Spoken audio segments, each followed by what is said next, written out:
Welcome you all. कैसे हैं सभी। तो दोस्तों स्वागत है एक बार फिर से आपका आपके अपने यूट्यूब चैनल इकोनॉमिक्स पे रवि उड्डा में। तो ये हमारी तीसरी क्लास है जिसमें ऑलरेडी 2 क्लास हमारी हो चुकी हैं। हम प्रीवियस ईयर क्वेश्चन डिस्कस कर रहे थे इन्फ्लेशन एंड डिफ्लेशन के ऊपर। तो टोटल 25 क्वेश्चन हम ऑलरेडी डिस्कस कर चुके हैं। ये आखिरी वीडियो है इस टॉपिक के ऊपर। तो जो 26 क्वेश्चन है, deflation is the situation in which महंगाई वो deflation is the situation in which मंदी कौन सी स्थिति है जिसमें ऑलरेडी हम डिस्कस कर चुके हैं, जिसमें वैल्यू ऑफ मनी क्या है, इंक्रीज हो रही हो। वैल्यू ऑफ मनी क्या होगी, इंक्रीज। इन्फ्लेशन में वैल्यू ऑफ मनी क्या होता है, डिक्रीज इन्फ्लेशन में। और डिफ्लेशन में वैल्यू ऑफ मनी क्या होता है, इंक्रीज होता है। ये ऑलरेडी हम डिस्कस कर चुके थे, जिसमें हमने 100 रुपये और वो 5 रुपये वाला जो एग्जाम्पल लिया था पहली ही वीडियो में। अगला question 27, stagflation refer to a situation which is. ये भी ऑलरेडी हम डिस्कस कर चुके हैं। स्टैगफ्लेशन आपको लिखवाया था, 3 पॉइंट लिखवाए थे लास्ट क्लास में। उसमें देखो इन्फ्लेशन और अनएम्प्लॉयमेंट दोनों अगर लगातार बढ़ रहे हैं, बेरोजगारी और महंगाई दोनों एक साथ अगर हैं, तो वो सिचुएशन क्या कहलाती है, स्टैगफ्लेशन। अगला क्वेश्चन, वो benefit the most during the inflation period. महंगाई के दौरान कौन सबसे ज़्यादा फायदेमंद होता है, ये भी ऑलरेडी हम डिस्कस कर चुके थे। एंटरप्रेन्योर, क्योंकि उसको महंगी रेट पर चीज़ों को बेचेगा, महंगे रेट पर चीज़ों को बेचेगा तो उसको प्रॉफिट ज़्यादा से ज़्यादा होगा। नेक्स्ट क्वेश्चन,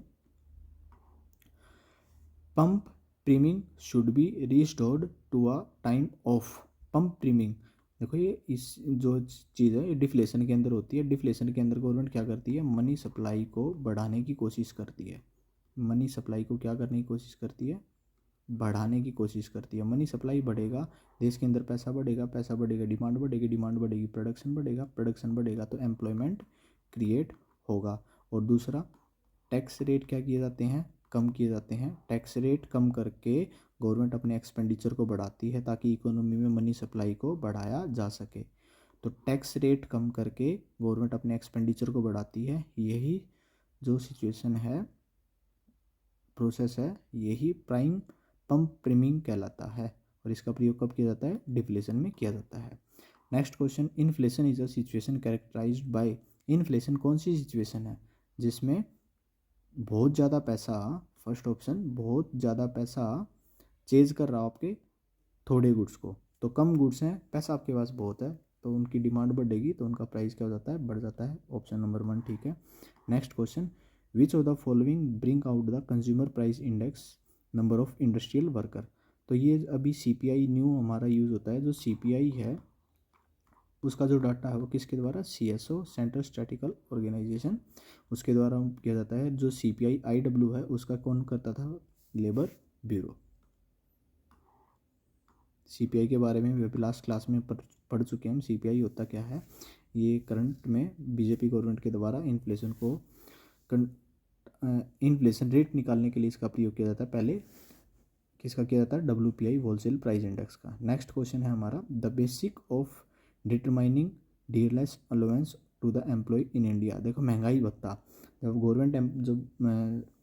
जो गवर्नमेंट एम्प्लॉय होते हैं उनको सरकार साल में 2 बार डियरनेस अलाउंस देती है, महंगाई भत्ता। तो ये किसकी रेट पर डिपेंड करता है, ये इन्फ्लेशन की रेट पर डिपेंड करता है, इन्फ्लेशन रेट। तो option number D. In 2015 the nominal rate of interest in country was 6%, the inflation rate then was 1.5%, so the real rate of interest in 2015 was. देखो ये जो कॉन्सेप्ट है ये हम नेशनल इनकम में भी पढ़ेंगे, वहाँ पर नॉमिनल जीडीपी और रियल जीडीपी आ जाता है। तो नॉमिनल मतलब मौद्रिक, मौद्रिक मतलब जिसमें महंगाई का डाटा इंक्लूड होता है। तो नॉमिनल रेट में से अगर हम इन्फ्लेशन रेट अगर माइनस कर देते हैं, इन्फ्लेशन रेट, तो वो हमारा क्या बन जाता है, रियल इंटरेस्ट रेट बन जाता है, रियल इंटरेस्ट रेट। यहाँ पर नॉमिनल वेज रेट कितना है, 6%। 6% में से अगर इन्फ्लेशनरी इफेक्ट अगर माइनस कर देंगे 1.5, जो कि हमारा कितना आ जाता है, 4.5%। तो आंसर क्या आ जाएगा हमारा, 4.5। तो नॉमिनल रेट में से इन्फ्लेशन रेट माइनस कर देंगे तो क्या आ जाता है हमारा, रियल इंटरेस्ट रेट आ जाता है। क्लियर है। Next question stagflation is defined as, ये ऑलरेडी हम डिस्कस कर चुके हैं, जिसमें महंगाई बहुत ज़्यादा हो, हाई इन्फ्लेशन, लो ग्रोथ हो और हाई अनएम्प्लॉयमेंट, बेरोजगारी भी ज़्यादा हो, ग्रोथ रेट हो रही है लेकिन स्लो है और महंगाई बहुत ज़्यादा है, वही सिचुएशन क्या कहलाती है, stagflation, option number B. And अगला question 35, an increase in the GDP growth of nominal money supply is, nominal देखो, an increase in growth rate, growth rate क्या हो रहा है, बढ़ रहा है, of the nominal money supply result is, growth rate बढ़ेगा, ग्रोथ रेट कब बढ़ता है, जब देश के अंदर प्रोडक्शन बढ़ेगा, प्रोडक्शन बढ़ेगा, एम्प्लॉयमेंट क्या होता है, बढ़ता है, प्रोडक्शन बढ़ने से एम्प्लॉयमेंट क्या होगा, बढ़ेगा, एम्प्लॉयमेंट बढ़ेगा तो लोगों की इनकम बढ़ेगी, लोगों के पास पैसा बढ़ेगा, धीरे धीरे इकोनॉमी में भी पैसा क्या हो चला जाएगा, बढ़ता चला जाएगा, तो मनी सप्लाई क्या होगी हमारी, बढ़ जाएगी, जिसकी वजह से इकोनॉमी में मनी सप्लाई ज़्यादा होगी तो इकोनॉमी में क्या आएगी, इन्फ्लेशन ज़्यादा से ज़्यादा आएगी, तो high rate of inflation. Next question 36, real interest rate of money in country was 6%, inflation rate 3%, nominal हमने पीछे पढ़ा था, nominal rate minus inflation rate is equal to real rate. अब रियल रेट कितना दे रखा है हमारा 6%, इन्फ्लेशन रेट इस तरफ आके ऐड हो जाएगा इसमें प्लस 3%, तो 6% प्लस 3% कितना आ गया 9%, तो आंसर हमारा option number C. Next question, if money supply growth is faster than the real GDP growth, देखो रियल जीडीपी ये एक्चुअल में हमारा नेशनल इनकम का टॉपिक है, रियल जीडीपी, रियल जीडीपी और नॉमिनल जीडीपी नेशनल इनकम का topic है। Real GDP में क्या होता है, एक्चुअल में कितना प्रोडक्शन बढ़ा, एक्चुअल में कितना प्रोडक्शन बढ़ा उसकी वैल्यू को ये दिखाता है, इसमें महंगाई का डाटा इंक्लूड नहीं होता, तो एक्चुअल प्रोडक्शन बढ़ रहा है इकोनॉमी का, तो क्वेश्चन क्या था, money supply growth is faster than the real GDP growth, money supply ज़्यादा बढ़ रही है जीडीपी ग्रोथ रेट से, तो मतलब प्रोडक्शन उतना ज़्यादा नहीं बढ़ा, प्रोडक्शन उतना ज़्यादा नहीं बढ़ रहा, प्रोडक्शन नहीं बढ़ेगा तो एम्प्लॉयमेंट उतना नहीं बढ़ेगा, लेकिन आपके पास पैसा है जो लगातार बढ़ता जा रहा है, उसकी वजह से क्या कौन सी सिचुएशन क्रिएट होगी, देश के अंदर क्या बढ़ जाएगी, इन्फ्लेशन बढ़ जाएगी, क्योंकि पैसा जैसे जैसे बढ़ेगा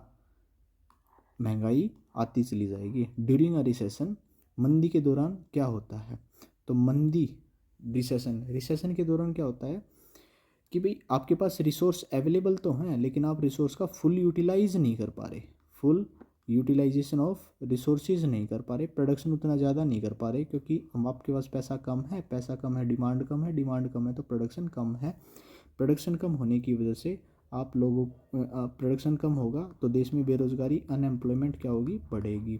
अब बेरोजगारी देश में कब आती है, जब हम रिसोर्सेज का फुल्ली यूटिलाइज नहीं करते, मतलब उनका कैसा यूटिलाइज करते हैं, अंडर यूटिलाइजेशन ऑफ रिसोर्सेज, संसाधनों का कम प्रयोग, तो option number C. Next question, in 2015 nominal rate same, फिर से दोबारा वही क्वेश्चन, ऑलरेडी फॉर्मूला डिस्कस कर चुके हम, nominal rate minus inflation rate is equal to real rate, तो नॉमिनल रेट कितना हमारा, nominal rate of interest was 8%, interest rate was 2.5%, तो 8 minus 2 5.5%, option number D. Next question, stagflation exist when, stagflation कब आता है, ये भी ऑलरेडी हम पिछली वीडियो में हम डिस्कस कर चुके हैं, स्टैगफ्लेशन जहाँ पर महंगाई, बेरोजगारी और मंदी, स्लो इकोनॉमिक ग्रोथ, ये तीनों पॉइंट एक साथ आ जाएं तो वो क्या हो जाता है, स्टैगफ्लेशन होता है। इसमें क्या आ जाएगा हमारा, प्राइस जो हैं वो बढ़ रहे हैं बट आउटपुट डिक्रीज, प्रोडक्शन गिर रहा है, प्रोडक्शन गिरना मतलब देश में क्या आना, डिफ्लेशन आना। तो दोस्त पिछली क्लास में मैं ऑलरेडी बता चुका था, जो स्टैगफ्लेशन है वहाँ से बहुत ज़्यादा क्वेश्चन पूछे जाते हैं, स्टैगफ्लेशन से हर बार ऑप्शन आपका डिफरेंट मिलेगा, तो जो पिछली क्लास में 3 पॉइंट लिखवाए थे उनको आप दोबारा रिवाइज कर लेना, अगर जिसने पिछली क्लास नहीं देखी है तो मैं डिस्क्रिप्शन में उसका लिंक दे दूंगा लास्ट क्लास का। Next question, stagflation is a period of Stag, फिर दोबारा वही क्वेश्चन, तो इसमें देखो फिर दोबारा ऑप्शन चेंज हो गए, जिसमें high inflation rate combined with high unemployment, बेरोजगारी की दर लगा भी बहुत ज़्यादा है और महंगाई भी बहुत ज़्यादा है, वही सिचुएशन कौन सी होती है, stagflation. Next question, inflation exist when, inflation कब एग्जिस्ट करती है, महंगाई कब आती है, there is an general increase in price over a time, बिल्कुल सही, कीमतों में लगातार बढ़ती, समय के साथ साथ कीमतें लगातार बढ़ती जा रही हैं, वही सिचुएशन कौन सी होती है, इन्फ्लेशन, महंगाई आती जा रही है, समय के साथ चीज़ों का रेट बढ़ना, इन्फ्लेशन आना।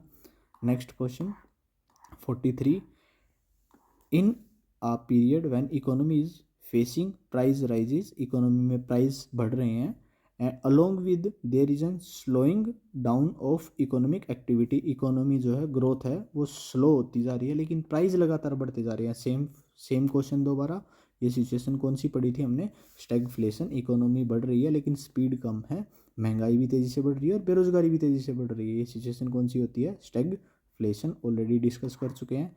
Next question, an increase of 1% per annum, the rate of growth of money supply will be increase in inflation in long run। देखो रेट ऑफ ग्रोथ, जब rate of growth of money supply बढ़ती है तो क्या होता है,